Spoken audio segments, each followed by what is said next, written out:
We do live in a country with a lot of scars, and one of the major shadows hanging over the possible military action in Syria is the U.S. invasion of Iraq and all the political bruises still associated with it.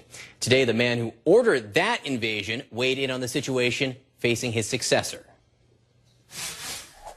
I can comment about this. The president's got a tough choice to make, and if he decides to use our military, he'll have the greatest military ever backing him up. I was not a fan of Mr. Assad. He's an ally of Iran, and he's made mischief. I refuse to be roped in. Question is President Obama already roped in? And what are the political implications here? I want to bring in our political panel, Democratic strategist and former senior spokesman for Hillary Clinton's campaign, Mo Elleithee, CNN chief congressional correspondent Dana Bash, and Republican strategist and president of New Frontier Strategy, Phil Musser. Mo, I want to start with you because it seems to me we're in a kind of political twilight zone here. There was a reporter for the Boston Globe who tweeted out today that if you had told me in 2004 that John Kerry would be giving a muscular speech in support of military action in the Middle East supported by our good friend the French, you know, it would have blown your mind.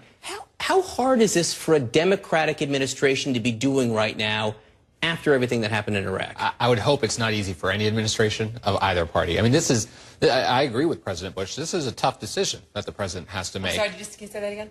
So I do. I agree with President Bush that this is a tough decision. I mean, there's no question, right? I mean, no one wants us to be using military force, but at the same time, we don't want to be sitting there encouraging or allowing people to go ahead and use chemical weapons on their own or on anyone. So I don't envy the president for making this decision. But politically speaking, there have been a lot of Republicans on the phone and on email with me today saying, oh, look at the Democrats now. It's a much different tune than we saw in 2004. I'd be careful if I were them, because, I mean, this is absolutely not the time to be politicizing this, right? Phil, on the subject of being careful here, where are the Republicans? I spoke to Senator, Jim Inhofe a little while ago, and I've heard from a number of them, people who very much were in support of an invasion of a country for the alleged possession of chemical weapons and now seem to oppose a limited action against a country that seems to have actually used chemical weapons. I think there's a little bit of wanting to understand the strategic endgame here, and I think what we saw from the administration today was, and I give credit to Secretary Kerry, I thought he did a nice job in laying out the humanitarian nature of the case, but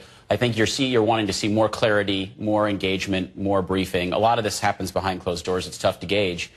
So Republicans and Democrats really are on a lot of different places on this issue. This truly isn't a clear-cut partisan issue one way or the other, which makes it even more complicated. I mean, President Obama's in a tough spot. He's at 44% approval. That's his low water mark.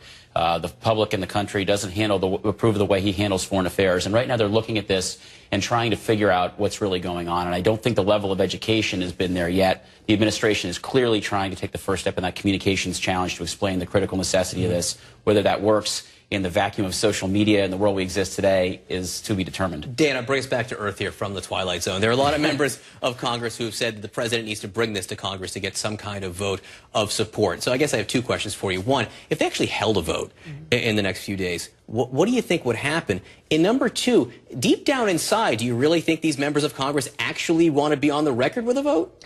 To answer your second question first, no.